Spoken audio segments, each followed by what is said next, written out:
In this part of the data structure course related to complexity of algorithms, we will examine what is computational complexity through examples on sequential search and binary search.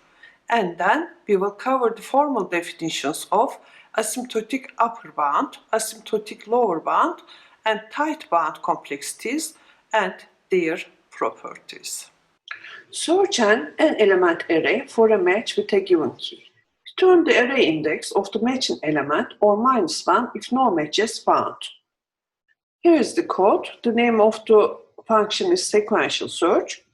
It will return the index of the matching element, or it will return -1 if it is not found. This is the data type. In the list, we have items of data type. We have a variable showing the size of the array. N is the size of the array, it is integer. And also we are looking for a key value. We are searching this key value in the list. Again, it is of the data type. Note that this data type must be defined earlier. For example, typedef integer data type, or typedef float data type, etc. Or it may be defined as a class. For integer I from 0 up to n, each time I is incremented by 1, if list I, the item stored at the ith location, is same as key value, then return I.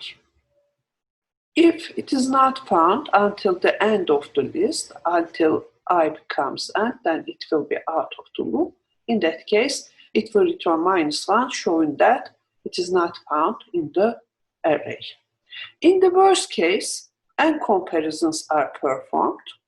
Expected average number of comparisons is n over 2, and expected computation time is proportional to n. That is, if the algorithm takes 1 millisecond with 100 elements, it takes approximately 5 milliseconds with 500 elements and approximately 200 milliseconds with 20,000 elements, etc. So it is proportional. Now consider another algorithm, binary search algorithm. This requires a sorted array in which we are looking for a key. The name of the function is binary search. It returns integer as before, the index of the element equivalent to key. We have two integers which are showing the beginning and end of the array, from where to where we are looking for the key. And here we have the key which is also of data type. We have integer middle, mid, and we have data type mid value. While low is less than equal to high, we are going to update these values. Mid is set as low plus high divided by 2. Note that this is integer division showing middle of the array. Mid value is the item stored at position mid of list, and if key is same as mid value, return mid. The index of that location is the return value from the function. As if key is less than mid value, we have to look for elements between low and mid -1. So we are setting high to mid -1. In the other case, we have to look between mid +1 and high. Because of that, we are setting the value of low to mid +1. This is repeated until low is no more less than equal high. In that case, it means that it is not found in the array. It returns -1. Otherwise, mid is returned here. This is a function which is not recursive, but notice that it can be written in a recursive way. You can do it as an exercise. write a recursive function for binary search. This is the code we have just considered for the binary search. Let us execute it on a list having 5 elements, which are 5, 17, 36, 37, and 45. We are calling the binary search with this list, and the low value is 0 and high value is 4. The items are stored between 0 and 4 with indexes 0, 1, 2, 3, and 4. And we are looking for 44, which is not in the array. According to the function, first mid is calculated, which is low plus high divided by 2. So 0 plus 4 divided by 2 is 2. We are checking what is the mid value. The value at location 2 is 36. Key is greater than mid value. Key is 44, greater than mid value. We are setting low to mid plus 1, mid was 2, so low is set to 3. In the second turn, we are again executing the code. Mid is set as low plus high. High was 4 and low is 3 divided by 2. 7 divided by 2 is 3.5. Because we are considering integer division here, it is equal to 3. Mid value, the value stored at location 3 in the array is 37. And notice that again key is greater than mid value. So low is set as mid plus 1, so it becomes 4. In the third step, we are again executing the code. Mid is low plus high divided by 2. Low is 4, high is 4, divided by 2 is 4. And we are checking what is the value stored at position mid, which is 45. This time key is less than mid value, so high becomes 3. Notice that key is less than mid value, so high becomes mid minus 1, so it becomes 3. High is mid minus 1 if key is less than mid value. Now in the next turn here, because this condition is not true anymore, high is 3, which is less than low, which is 4. Because of that, it will exit the loop and it will return -1, indicating that the key is not found in the array. Now let's consider another search on the same array. This time, again, we are looking in list. The lowest element is at location 0, the highest at 4, and we are searching for 5. Mid is 0 plus 4 divided by 2, as before, it is 2. Mid value is 36. Key is less than mid value. Key is 5, it is less than this value. So we are setting high as 1. Mid minus 1, so this is high. Then mid is low plus high divided by 2. It is 0.5. The integer value is 0.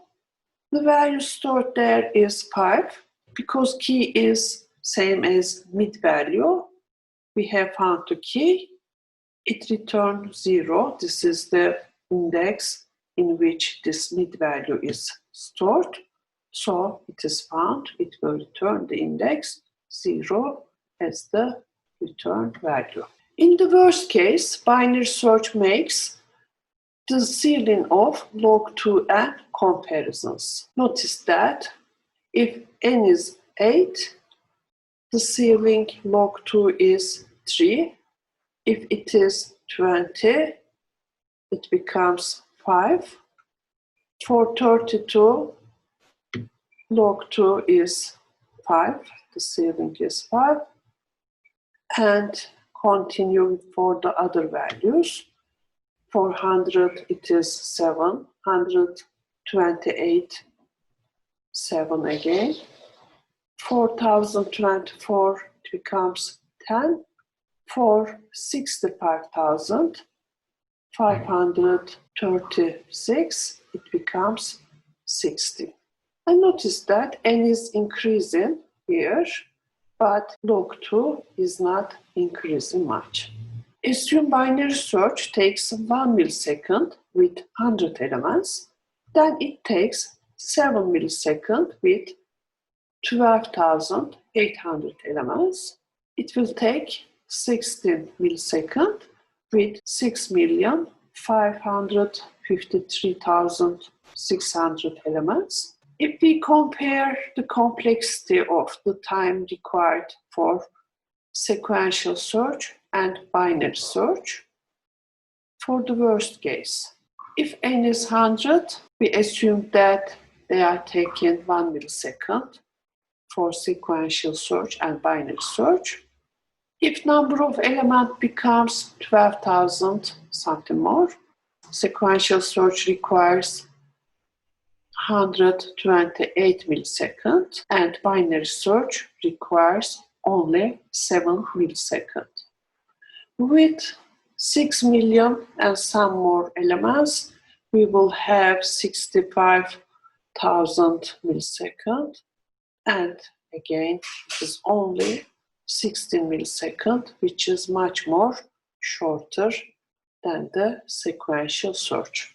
So this shows the importance of the complexity of the algorithm. We are using the symbol big O to show the complexity of the algorithm having n elements. Here notice that for the sequential search, the worst case complexity is order of n. For the binary search, it is order of log n. We have three different complexities. These are asymptotic upper bound, shown by the symbol big O, asymptotic lower bound, symbol omega is used for, and asymptotic upper lower bound, for which theta is used. This is also called the tight bound. Here are the formal definitions for these complexities.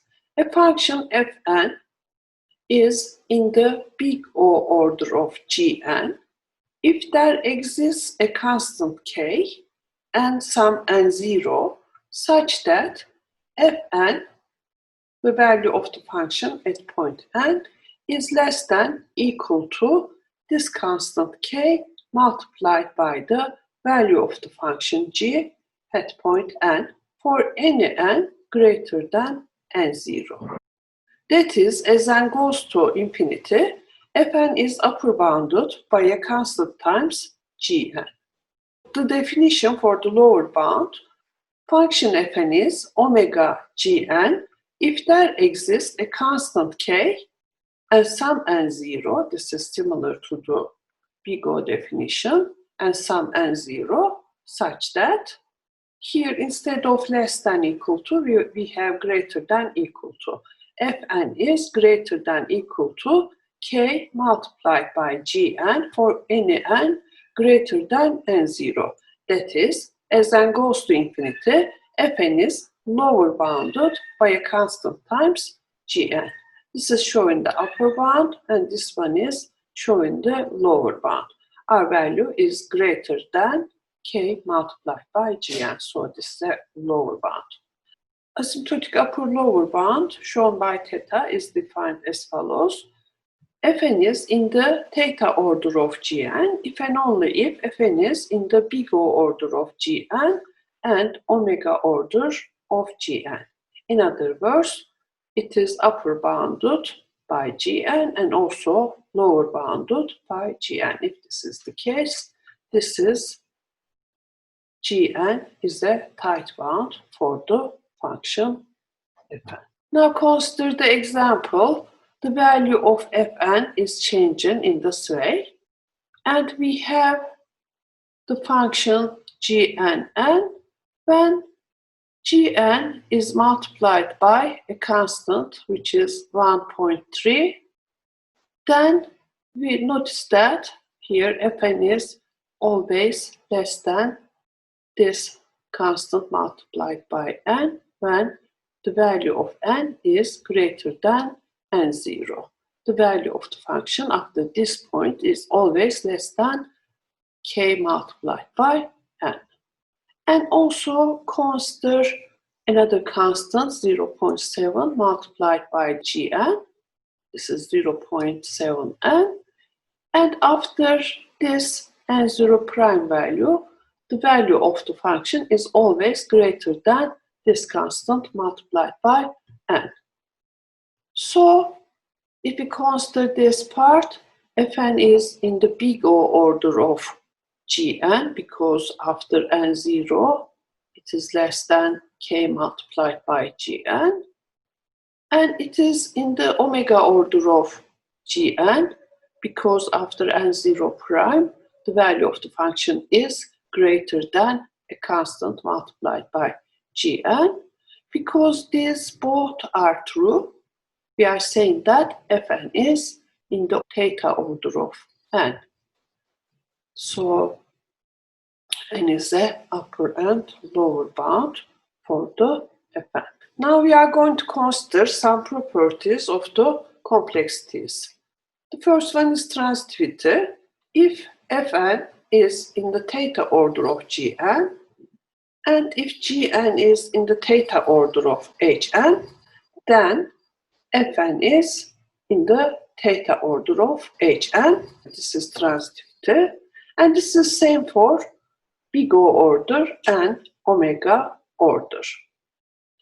Additivity is saying that if a function Fn is in the theta order of Hn, and if Gn is in the theta order of Hn, then Fn plus Gn, which makes theta Hn plus theta Hn.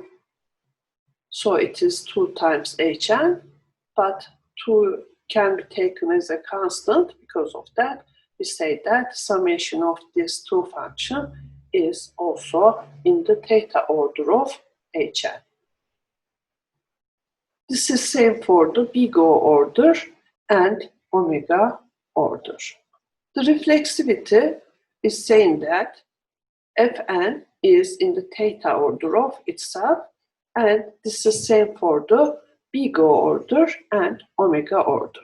The symmetry property is saying that Fn is in the theta order of Gn if and only if Gn is in the theta order of Fn. Transpose of symmetry is saying that Fn is in the big O order of Gn if and only if Gn is in the omega order of Fn. If Gn is an upper order for Fn, then Fn is lower order for Gn. Usually, Gn is selected among log n and n and n to the power k. These are polynomial functions. And k to the power n, this is exponential. Notice that here it's not necessary to mention the base because log an is equal to k multiplied by log bn for any a and b. It is acceptable if the complexity is log n or polynomial. However, an algorithm is not feasible if the complexity is exponential. Use big O order to show how good is an algorithm. For example, order of big O order of n square is polynomial, so it is feasible. Use omega order to show how bad is an algorithm. For example, omega 2 to the power n grows exponentially, so the corresponding algorithm is not feasible. Example, Let Fn be n cube plus 70 n square plus 2. If we consider all this is the fastest growing part. So here this part will be less than, for example, 2 times n cube after some constant n0. Because of that, this function is in the order of n cube. It is in the omega order of n cube because this total is larger than n cube for any n value. This is valid. Because it is big O order and omega order, it is also theta order of n cube. If we consider this example, in this one we have an exponential part and a big constant multiplied by n, and a polynomial part having a very big power. But here notice that for a very large value of n, 2 to the power n multiplied with some constant will be greater than sum of all terms. So it is in the big O order of 2 to the power n. It is an exponential function. For the omega order, notice that these 3 terms, summation of these 3 terms is always greater than 2 to the power n. Because of that, it is in the omega order of 2 to the power n. Because these two are valid, it is in the omega order of 2 to the power n and big O order of 2 to the power n. It is also in the theta order of 2 to the power n.